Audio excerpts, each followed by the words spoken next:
요즘 젊은이들을 바라보면서 안쓰러운 면이 참 많이 있습니다. 여러 가지 것들을 포기하게 만든 사회 구조적인 측면이 많이 보이기 때문입니다. 그래서요, 한편으로는 이해가 돼요. 어느 한 가지만이라도 혹은 한순간만이라도 즐기고 싶은 그 마음 이해가 됩니다. 글쎄요, 그마저도 하지 않으면 얼마나 우울할까요? 모든 것들을 다 용인하고 또 받아주자라고 하는 것이 아니라 우리 모두의 책임임을 인지하고 어떻게 해서든 서로를 이해하려고 하는 노력을 해보자라고 하는 측면에서 말씀을 드리는 겁니다. 3, 40대 중에서 50%가 넘는 젊은이들이 비혼 혹은 미혼이라는 이야기를 들었습니다. 한편 어떤 젊은이들로부터 조언을 받았는데요. 결혼 언제 할 거야? 라고 하는 식의 질문은 하지 않는 것이 좋다라고 합니다. 왜냐면요, 그들이 무슨 결혼을 하기 싫어서 안 한 것이 아니기 때문입니다. 오히려 평생 돈을 모아도 집 한 채 마련하기가 쉽지 않고 자기 몸 하나 제대로 추스르기가 어렵기 때문에 결혼할 엄두가 나지 않는 면이 있대요. 이런 이유로 비혼 혹은 미혼일 수 있는데 결혼 언제 할 거야? 라고 하는 식의 질문은요, 자칫 결혼을 안 한 것이 그들 개인의 책임인 것처럼 비칠 수 있기 때문이라고 합니다. 이런 이유로 안 그래도 스트레스를 받고 있는 마당에 본인이 먼저 이야기를 꺼내지 않는 한 결혼에 관한 질문은 하지 않는 것이 좋다라고 합니다. 듣고 보니 일리가 있어요. 그래서 또 더 짠했어요. 우리 사랑하는 젊은이들에 대해서 더 마음이 쓰였습니다. 그래서요, 좀 더 관심을 가지고 좀 더 그들을 배려해야겠다라고 하는 생각을 해보았습니다. 그러면서요, 이런 것도 생각해 볼 수 있겠더라고요.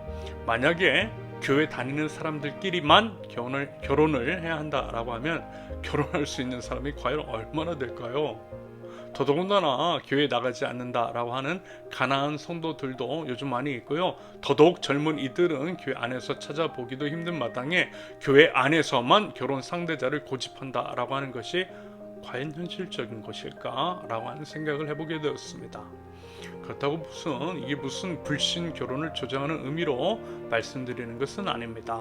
다만 현실적으로 냉정하게 한번 생각해 보자라는 거예요. 그리고요, 이런 면도 있지 않습니까? 단순하게 교회의 출석 유무로 신앙의 유무를 판단할 수 있겠느냐라는 거예요. 제가 목사이지만 저는 잘 모르겠어요. 교회에 출석하는 사람이라고 해서 그 사람이 정말 신앙이 있는지 잘 모르겠습니다. 그런다고 할 때 교회에 출석하는 사람과의 결혼이 신앙 안에서의 결혼이라 단정 지을 수만은 없다라는 겁니다. 교회 다니면서도요, 충분히 믿음 없을 수 있고요. 비록 교회 출석은 하지 않지만 믿음이 있을 수도 있는 겁니다. 이런 이유로 저는요, 불신 결혼이라고 함부로 반대라든지 섣부르게 판단하는 것은 안 될 것 같다라고 하는 생각이 강하게 들었습니다. 여러분, 그리고요, 우리는 하나님이 아니잖아요. 그러므로 신중에 신중을 더하는 것은 당연한 겁니다. 믿음 안에서 결혼을 한다라고 하는 것 당연히 너무나 귀한 선택입니다. 하지만 그렇지 못한 이들에 대해서 함부로 판단하고 정죄하기보다는 그럴 수밖에 없는 현재 우리 사회와 교회 현실에 대해서 공동체적으로 인식하고 통감하며 책임을 지고 함께 이 문제를 해결해 나가는 성숙한 노력이 우리 교회 안에 있을 수 있기를 기대합니다.